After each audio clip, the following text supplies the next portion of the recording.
Hello everyone, my name is Kushal Tripathi and I am your mathematics educator. इस video में हम लोग कवर करेंगे 10th क्लास एनसीईआरटी से एक्सरसाइज 8.3 का question number 2। So this is the question.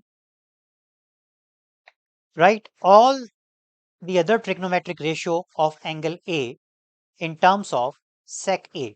Alright, तो क्या मतलब है इस क्वेश्चन का? इस क्वेश्चन का मतलब ये है कि जितने भी हमारे ट्रिग्नोमेट्रिक रेशियो हैं, like sine A, cos A, tan A, cot A, okay, और जो भी हमारे है ना, उन सभी को आपने कन्वर्ट करना है इन टर्म्स ऑफ सेक ए की फॉर्म।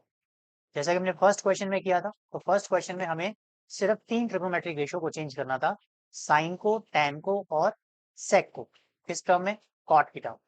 बट यहाँ पर हमें जो पूरे के पूरे 5 ट्रिग्नोमेट्रिक रेशियो बचेंगे सेक को छोड़ के, वो सभी को कन्वर्ट करना है किसमें? हमें हमें करना है सेक ए की फॉर्म में। तो चलिए, बहुत ही सिंपल क्वेश्चन है, स्टार्ट करते हैं। तो सबसे पहले हम करते हैं साइन को कन्वर्ट करते हैं किसकी फॉर्म में? सेक की फॉर्म में। तो देखिए, number 1, we know sine square A plus cos square A is equal to 1। ये पहली आइडेंटिटी है। और कॉस स्क्वायर ए को हम क्या लिख सकते हैं?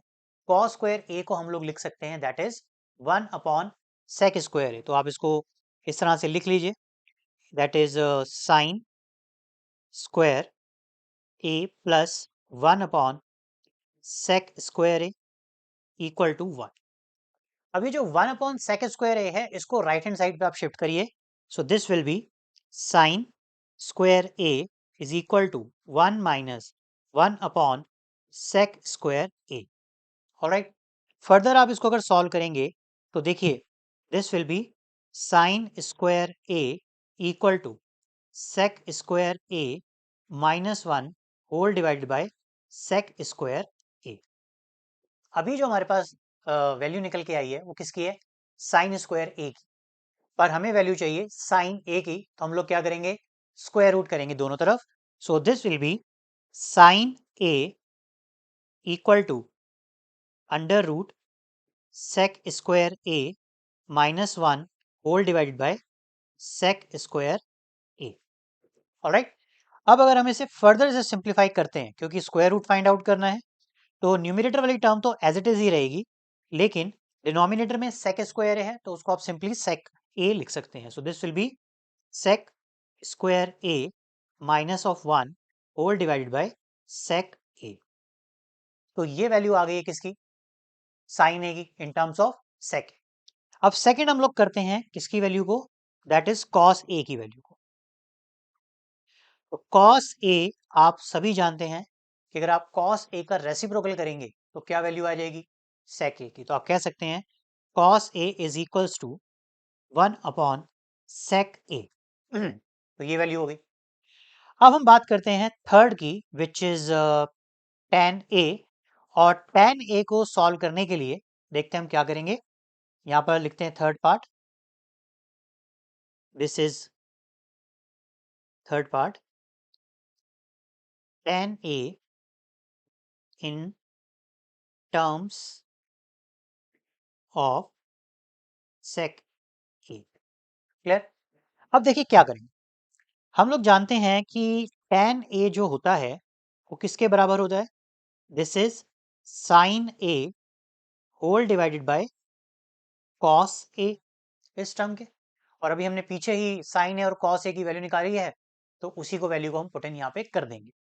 तो जैसा कि मैंने अभी आपके लिए साइन ए की वैल्यू निकाली थी, वो थी under root sec square A minus 1 divided by sec A. Alright, और कॉस ए की वैल्यू हमने जो निकाली थी that is 1 upon sec A. Okay, like this. अब कभी भी दो रैशनल नंबर आपस में डिवाइड हो रहे होते हैं तो हम क्या करते हैं? हम उसको इस तरह से लिख लेते हैं। ध्यान से देखिएगा, under root sec square A minus 1 divided by sec A, और जो नीचे है इसको हम रेसिप्रोकल करके यहाँ पे मल्टीप्लाई कर देंगे। So this is sec A divided by 1। This and this will get cancel. तो आप कह सकते हो tan A is equal to under root sec square A minus of 1। Clear? अब हम चलते हैं अपने नेक्स्ट टर्म पे विच इज कॉसेक ए। ठीक है, तो देखिए कॉसेक ए को कन्वर्ट कर लेते हैं, इवन टैन ए का कॉसेक ए का आपको आइडिया मिलेगा, तो हो सकता है आप इजीली कॉट ए का भी वैल्यू निकाल पाएंगे। तो देखिए यहाँ मैं लिख लेता हूँ cosec A in terms of sec A. Right, देखिए जो अभी साइन ए की हमने वैल्यू निकाली थी उसी का यूज करेंगे। क्यों? क्योंकि हम लोग ये जानते हैं कि जो कॉसेक ए है वो किसके बराबर होगा, दैट इज 1 अपॉन साइन ए के। यस, और अगर साइन ए की बात की जाए तो अभी थोड़ी देर पहले ही हमने वैल्यू फाइंड की थी, तो उसकी वैल्यू को हम यहाँ लिख देते हैं, under root sec square A minus of 1 whole divided by sec A. Yes, अब इसे फर्दर अगर आप इसे सॉल्व करते हैं तो ये क्या हो जाएगा, this is sec A whole divided by under root sec square A minus of 1। Clear? तो आप कह सकते हैं cos A is equal to sec A upon under root sec square minus 1। अब आई होप कि आपको आइडिया मिल गया होगा फोर्थ पार्ट के लिए कि जो कॉट ए है उसको हम कन्वर्ट करेंगे इन टर्म्स ऑफ इसमें सेक ए में, और जैसा भी हमने साइन के हेल्प से कॉसेक की वैल्यू निकाली, इसी तरह से हम कॉट ए की वैल्यू निकालेंगे in term with the help of tan A. Right, तो आप यहाँ पे लिख दीजिए कि कॉट ए, ओके,